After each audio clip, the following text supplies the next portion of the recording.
Again. आज का topic है म्यूटेशन। क्लास 12 बायोलॉजी चैप्टर 5 चल रहा है आप लोगों का, प्रिंसिपल इनहेरिटेंस एंड वेरिएशन। भैया इसमें हम लोग जनरली डीएनए के प्रिंसिपल्स के बारे में जानते हैं कि कैसे कैसे डीएनए में क्या क्या बदलाव हुआ। इट्स मीन मेंडल के सारे वर्क, मेंडल के वर्क के अकॉर्डिंग मेंडल ने जेनेटिक्स को बहुत ज्यादा प्रपोज किया। उन्होंने जेनेटिक्स के बारे में बहुत बातें बताई।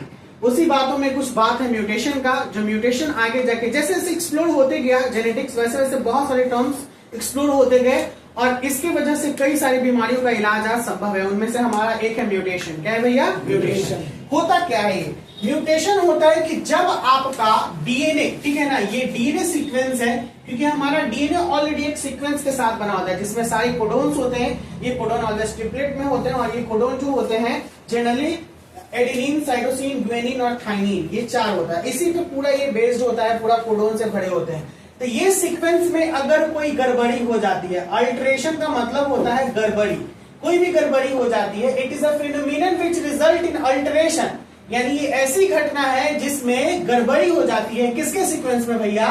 डीएनए के सीक्वेंस में। और आगे जाके कंसिक्वेंटली इसी के बाद कुछ रिजल्ट बदल जाता है। वो रिजल्ट जीनोटाइप का होना होगा या फिर फिनोटाइप का, कोई भी प्रकार से हो सकता है। यानी उसके जीन में बदलाव हो जाएगा या फिर फिजिकल बदलाव हो जाएगा। अगर ये दोनों में कुछ भी बदलाव दिखाई देता है तो उसको हम लोग बोलेंगे म्यूटेशन। अगर डीएनए में अल्टरनेशन हो जाता है, जैसे मैंने अभी तुरंत एक एग्जांपल दिया था आपको इंट्रो में कि जो भी म्यूटेंट होते हैं, ठीक है ना, उनमें कुछ ना कुछ बदलाव हो जाता है उनके डीएनए में, और डीएनए में बदलाव होने की वजह से उनका फिनोटाइप यानी फिजिकल कुछ बदल जाएगा या फिर जीनोटाइप यानी जेनेटिकली कुछ बदल जाएगा। समझ में आया? जैसे मैंने अभी एक डेडपूल का एग्जांपल लिया तो फिजिकली वो एकदम बहुत भद्दा दिखने लगा, यानी बहुत कुछ बदल गया फिजिकली अपीयरेंस में। जो पहले एक नॉर्मल ह्यूमन था, सारे स्किन थे उसके बर्न कर गए ड्यू टू हाई केमिकल चीज, उसमें क्या एक्सपेरिमेंट किया उसके ऊपर, कि सब खत्म हो गए।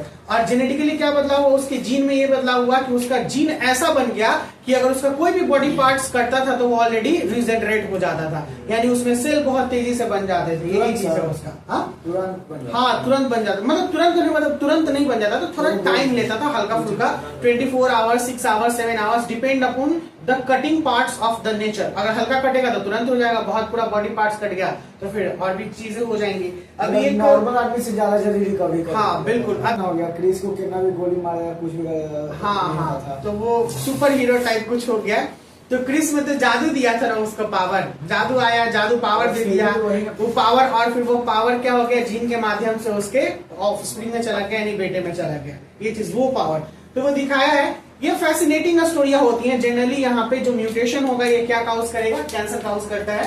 ये क्लास 11th में मैंने पढ़ा दिया था। अब बात करते हैं ये म्यूटेशन कहाँ का दिखेगा। कुछ डिफरेंट टाइप के म्यूटेशन होंगे। एक होते हैं जीन और एक होता है क्रोमोसोम। जीन को हम लोग पॉइंट म्यूटेशन भी बोलते हैं। क्या बोलते हैं? Point mutation. जब कोई जीन में, कोई डीएनए में अल्टरनेट होता है, जैसे due to change in the single base pair, कोई सिंगल बेस पेयर, क्योंकि हमारे पास बहुत सारे मल्टी बेस पेयर्स जीन होते हैं। जैसे जब आप आगे जाके पढ़िएगा, प्रोटीन जो होता है, प्रोटीन का पार्टिकुलर कोडेड होता है हर एक चीज के। जैसे हमारे बाल का प्रोटीन अलग कोडेड है, हमारे नेल का प्रोटीन अलग कोडेड है, हमारे अलग अलग सेल्स के अलग अलग प्रोटीन कोडेड होते हैं। इसीलिए आप देखिएगा बहुत सारे, जैसे मार्केट में जाइएगा या फिर डॉक्टर के पास जाइएगा तो आपको दवाइयां भी अलग अलग लिखता है। डॉक्टर्स भी अलग अलग होते हैं, हेयर के अलग होते हैं, स्किन के अलग होते हैं, स्किन के डर्मेटोलॉजिस्ट बोलते हैं, दांत के अलग होते हैं। तो ये सब सेल में अलग अलग फीचर होता है और अलग अलग तरीके से उसमें दवाइयां काम करती हैं। अब ये नहीं कि आपको अगर लीवर का प्रॉब्लम है तो किडनी का दवाई खा लीजिएगा तो लीवर ठीक हो जाएगा, नहीं ना।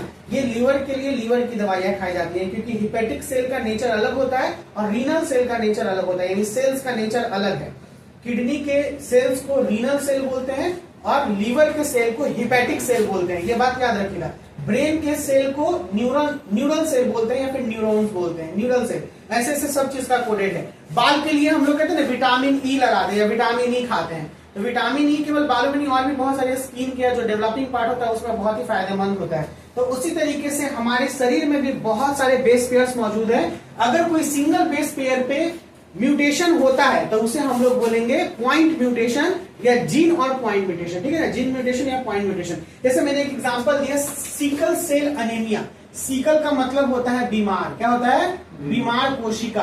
किसका बीमार कोशिका है भैया? अनीमिया का मतलब होता है रक्त। ठीक है ना, रक्त से संबंधित बात। अगर जिसको ब्लड का डेफिशिएंसी हो जाएगा, रक्त मतलब ब्लड बोलते हैं, ब्लड का डेफिशिएंसी हो जाएगा यानी ब्लड की कमी हो जाती है, तो उस पर्सन को अनीमेटिक पर्सन बोलते हैं, यानी वो अनीमिया से ग्रसित है। आपने बहुत बार सुना होगा कि ब्लड की कमी अनीमिया हो गया है इसको। चलो आयरन उरन की गोली दो, आयरन रोज खाना है, दूध पीना है, केला खाना, ये सब बोलता है, यानी आयरन वाले प्रोडक्ट देता है।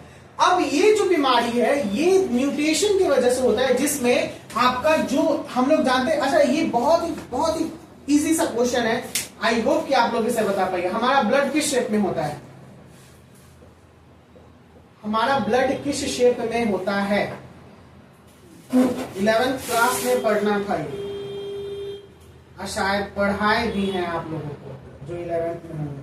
हमारा ब्लड क्या बाबा बोले थे कुछ, बाइकॉन्केव शेप में होता है। किस शेप में होता है? बाइकॉन्केव। ये सब एमसीक्यू क्वेश्चन है आपका, ये कंपटीशन तक पीछा नहीं छोड़ेगा। बाइकॉन्केव का मतलब कुछ ये इस स्ट्रक्चर में हमारा बनता है, ठीक है ना, ऐसे रहेगा इस तरीके से, इसको बोलते हैं बाइकॉन्केव। तो ये जो स्ट्रक्चर ये नॉर्मल है। अब हमारा जो आरबीसी बनेगा ना वो ऐसा बन जाएगा, इसको सीकल सेल एनीमिया और आरसी बोलते हैं, आरबीसी बोलते हैं, देखिए है ना, यानी it is not look like original shape, यानी ये बीमार हो गया। एक हेल्दी आदमी कैसा दिखता है? एकदम तंदुरुस्त दिखता है, लेकिन बीमार आदमी कैसा दिखता है? लिक्विड या फिर मरुआई नियर, बस यही है। हमारे नॉर्मल आरबीसी का जो लाइफ टाइम होता है वो 120 डेज होता है, यानी 3 से 4 महीने, लेकिन ये आपको 1 से 1.5 महीने में खत्म। तो ये बीमारी किस वजह से हुआ भैया? म्यूटेशन की वजह से। कहां पे हुआ? सिंगल बेस पेयर पे हुआ। और इस बीमारी में सिंगल बेस पेयर का मैंने एक एग्जांपल दिया, क्या नाम दिया? Sickle cell anaemia. क्या होता है इसमें? देखिए, इसको बोलते हैं सिंगल बेस पेयर, ठीक है। ये हमेशा ट्रिपलेट कोडोन में रहेगा, जो भी बेस पेयर मौजूद होंगे। GAG, इसको ग्लूटामिक एसिड कोडोन बोलते हैं। ये ए रिप्लेस होके किसमें चेंज हो गया? यू में, यानी यहां से एडेनिन हट के यूरासिल जुड़ गया और ये बन गया वैलिन कोडोन। क्या बन गया? Valine codon. ये बीटा चेन पे होता है और इसके वजह से बहुत बड़ा प्रॉब्लम हो गया। ये प्रॉब्लम क्या कहलाया? Sickle cell anaemia. यानी अब ये जो ऑर्गेनिज्म होगा या जो भी बेबी बनेगा या जो भी ऑर्गेनिज्म होगा, इसकी एक बीमारी लेके जन्मेगा। ये बीमारी है सिकल सेल अनीमिया। क्यूर कैसे कर सकते हैं इन सब बीमारियों को? इन सब बीमारियों को ठीक किया जा सकता है। अब के समय में यही तो चीज है जो जेनेटिक्स में हमने पढ़ा। अब के समय में जब बच्चा गर्भ में होता है, उसी समय में हम लोग पता कर लेते हैं कि वो कौन से जेनेटिक ऑर्डर से जूझ रहा है। यानी हमने लास्ट क्लास में बताया था आपको कि एमनियोटिक फ्लूइड होता है मदर के वोम में, उसमें से सेल निकाल लिया जाता है, यानी उस फ्लूइड को जिसमें उसका सेल तैरते रहता है। अब डॉक्टर लोग उसे देख के क्या कर सकता है? टेस्ट करेगा कि आखिर कौन सा इसमें, क्योंकि डीएनए निकालेगा, डीएनए के कोडोन में अगर कुछ प्रॉब्लम होगा तो तुरंत पता चल जाएगा कि इसमें ये दिक्कतें हैं। ये अभी पूरे पटना में केवल एक जगह पे शुरू हुआ है, वो है IGIMS, ठीक है ना। ये जो राजा बाजार में है IGIMS, Indira Gandhi institute of medical and hospital, इसमें आपका ये सुविधाएं शुरू कर दी गई है। न्यूज़पेपर में मैंने सुना था कि अगर फीटस के कोई भी जेनेटिक डिसऑर्डर को पता करना है तो आपको वहां पर जाना पड़ेगा। इसका चार्ज थोड़ा ज्यादा होता है, लेकिन फिर भी वो सेमी गवर्नमेंट कॉलेज है तो वहां पे कुछ कम लगेगा। लेकिन अगर प्राइवेट बेस से जेनेटिक डिसऑर्डर को चेक करवाइएगा तो लगभग 1000 यानी 50-60,000 का केवल टेस्ट आता है ये सबका। लेकिन ये चीज है कि फिर पता चल जाता है। तो जेनेटिक डिसऑर्डर को पता करने के लिए मैंने एक टॉपिक बताया है आपको, जेनेटिक डिसऑर्डर के बारे में, पेडिग्री एनालिसिस। मैं इस पे भी चर्चा करूंगा अभी। अगला है क्रोमोसोमल म्यूटेशन। एक तो हो गया जीन और पॉइंट म्यूटेशन, यानी जीन और किसी पार्टिकुलर सिंगल बेस पेयर पे ये अटैक करेगा म्यूटेशन। दूसरा हो गया क्रोमोसोमल, यानी क्रोमोसोम में डिसऑर्डर हो जाएगा। हमारा क्रोमोसोम कितना? टोटल 23 पेयर, कंप्लीटली 46, जिसमें 2 पेयर जो होता है वो सेक्स क्रोमोसोम होता है